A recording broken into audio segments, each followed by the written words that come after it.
안녕하세요. 아빠 매너티입니다. 오늘은 카누 차트를 정리하려고 합니다. 최근에 올린 영상은 1월 29일에 올렸었는데요. 그때 당시 주가는 126일 금요일 0.155달러였습니다. 그 이후로 현재 0.165달러로 소폭 상승을 했는데 일봉 차트를 보고 이야기해 보겠습니다. 1월 26일 0.155로 마감하고 그 다음 주 월요일 1월 29일에 주가가 0.187달러로 20%가 급등합니다. 여러 요인이 있겠지만 미국 10년물 국채금리가 4.1%대를 유지하다가 4.08%로 급감하게 되는데요. 부채가 많은 카누는 이런 국채금리에 민감하게 움직인다고 생각을 합니다. 이렇게 주가가 상승하고 나서 1월 30일은 소폭 하락하게 되는데요. 기사를 보면 FOMC 전날 차익 실현으로 주가가 낮아졌다고 합니다. 그 다음날 1월 31일에 주가가 13%가 또 오르는데요. 이날은 FOMC에서 3월 금리 인하가 물 건너갔다고 이야기했음에도 주가가 올랐습니다. 10년물 국채금리는 3.92%까지 크게 떨어진 것도 있을 것 같고요. 홈페이지에 보면 카누가 2022년 10월에 전국 차량임 대업체인 지바와 3,000대 구매 계약을 맺었는데 이날 5,450대로 확대했다고 합니다. 카누 차량을 원하는 업체가 점점 많아지는 것은 긍정적이라고 봅니다. 하지만 2월 1일부터 2월 5일까지 주가가 11.7%, 5.6%, 8.2% 3일 연속 떨어지는데요. 제일 큰 요인이 3월 금리 인하가 불가한 것이지 않을까 싶어요. 1월 31일에 다른 기업 주가가 다 떨어질 때 카누는 올랐지만 결국 2월 1일에 금리 인하 지연 이슈가 반영된 것으로 판단됩니다. 캔들을 봐도 시작가가 5일선, 11선, 21선 위에 있었고요.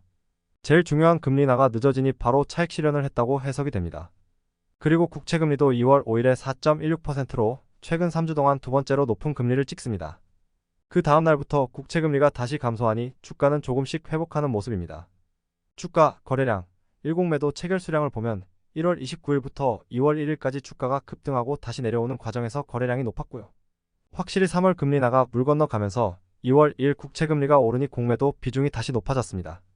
그리고 다행인 건 그 다음 날부터 공매도 체결 수량이 점점 줄어들면서 주가가 올라가고 있습니다. 공매도 잔량은 업데이트 되는 대로 알려드리겠습니다. 주식수를 살펴보니 다행히 저번 영상 이후 10일 동안 9.6억 주로 늘지 않았습니다. 공시를 살펴보니 요크빌이라는 투자회사에 2023년 11월 말에 20밀리언 달러, 12월 말에 15밀리언 달러, 1월 중순에 16.4밀리언 달러, 1월 말에 20밀리언 달러를 조달받습니다. 조달받는 속도가 점점 빨라지죠. 3분기 실적 발표 이후 약 70밀리언 달러를 수혈받은 건데요. 2022년 7월에 계약했을 때 최대 50밀리언 달러를 조달받을 수 있다고 했는데 정확히는 모르겠지만 계약을 다시 맺어서 추가로 자금 수혈이 가능한 것 같습니다.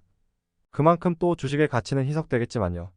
추가 소식으로는 2월 7일 이사회에 데보라 디아즈, 제임스 첸을 이사회에 임명하게 되는데요.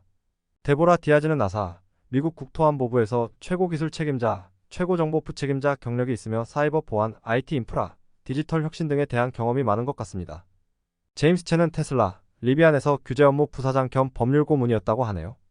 여기서 드는 저만의 생각은 이제 생산량이 늘면서 관리하는 데이터도 늘어나니 많은 데이터에 대한 통합 관리 및 각종 전기차 규제에 대한 전문성이 필요하다고 보는 것 같습니다.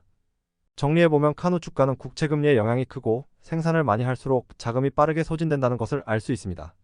거의 녹는 수준 같아요? 지금 생산을 잘하고 있고 잘 팔고 있을 거라고 생각은 드는데요. 언제까지 자금 조달 받을 수 있을지, 언제 수익을 볼 수 있을지 판단이 힘드네요. 일공매도 체결 수량이 줄어드는 건 작은 위안이 될 수 있겠습니다. 4분기 실적 발표가 나면 그때 잘 봐야 되겠습니다. 오늘 정리한 내용은 여기까지고요. 저는 주가가 큰 변동이 있을 때, 그리고 4분기 실적 발표 때 다시 찾아뵙겠습니다. 시청해주셔서 감사합니다.